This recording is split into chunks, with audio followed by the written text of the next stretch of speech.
Welcome, Speak Like a Girl Boss. Let's uncover curated insights from leading experts. You're sitting in the conference room, watching the quarterly budget discussion unfold. You've done the research, know the numbers inside and out, and have insights that could save the company significant money. But whenever you open your mouth to contribute, someone else jumps in or the conversation moves on. By the end of the meeting, decisions are made without your input, and you're left wondering how your expertise became invisible. This isn't about lacking qualifications or being in the wrong room. You belong at that table. The disconnect is in how you're communicating, not what you're saying, but in positioning your voice, questions, and presence. Many women master the content but never learn the delivery systems that make people actually listen. The solution? It lies in 3 specific communication strategies that transform how others perceive your authority. With them, your voice becomes the sound of leadership. So, let's figure them out. The double standard is real and infuriating. Men who speak directly are decisive leaders, while women who do the same thing get labeled as aggressive or difficult to work with. It can be a reputation killer, and the fear of being labeled keeps many brilliant women silent at crucial moments. As a result, they often watch weaker ideas move forward while their stronger alternatives go unspoken. Yet, here's the truth. The women breaking through glass ceilings aren't the ones playing it safe.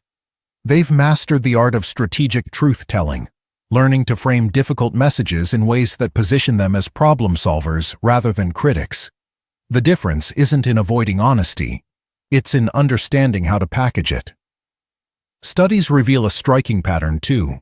Women expect far harsher fallout from speaking up than they actually face.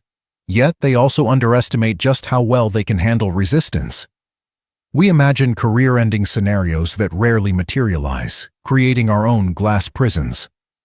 Meanwhile, the women who advance understand that being right isn't enough. You need to be right in a way that makes others feel smart for agreeing with you. The technique is surprisingly simple, but requires practice. Instead of saying, "This won't work," opt for, "I see an opportunity to strengthen this approach." Don't say, "That's wrong." Instead, use, "Here's another perspective that might be valuable."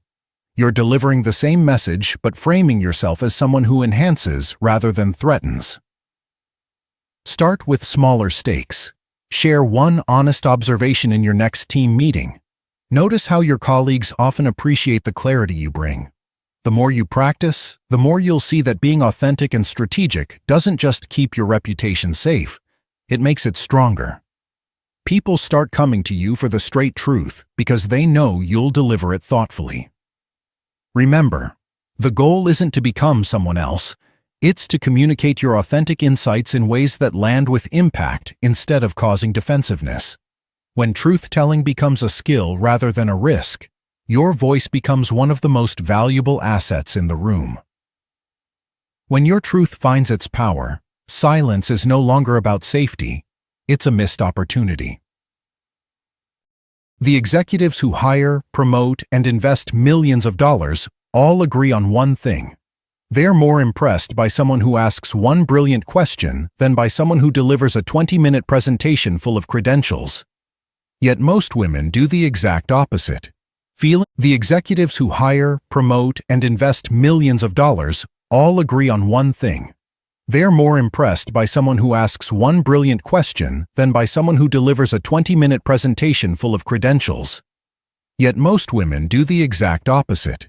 Feeling pressure to prove themselves, they provide exhaustive explanations rather than strategic inquiries. Think back to your last job interview.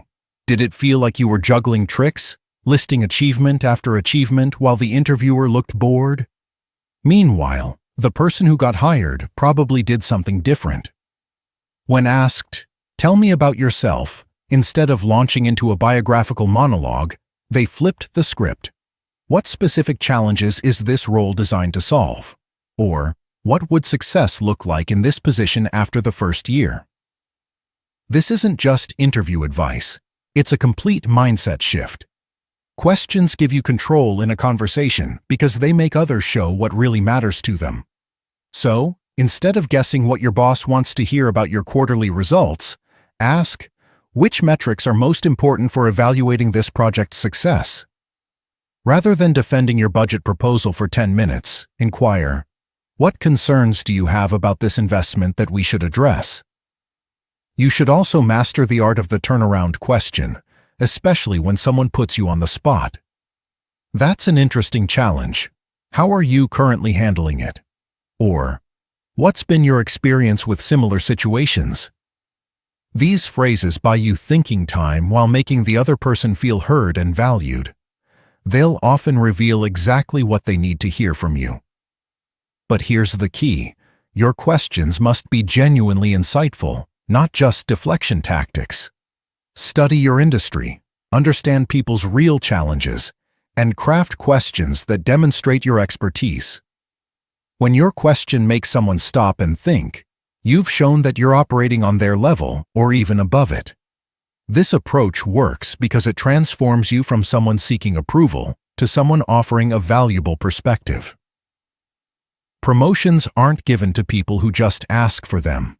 They go to those who demonstrate strategic thinking by asking meaningful questions.